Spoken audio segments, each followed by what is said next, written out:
He is Sumu Darji, making his second UFC appearance here tonight.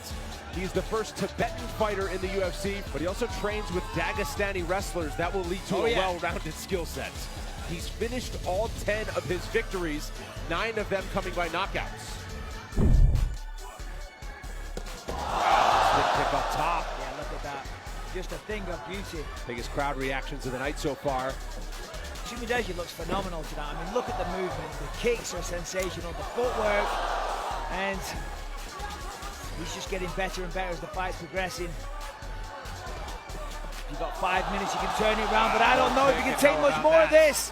Man.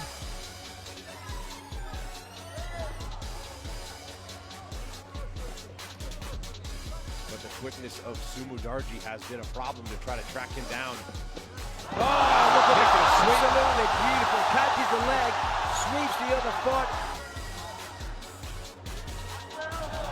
Oh my word. Heavy elbows. The point of the elbow as well, 3 in a row. Throw the legs up. A lot of the time it's the forearm that gets through, but they with the point of the elbow, my word. I mean, this is just a beautiful display of what this man is capable of here. I mean, this is sending a big message to everybody in the bantamweight division that Sumu Darji is for real. That was an incredible performance. How about that for a 23-year-old?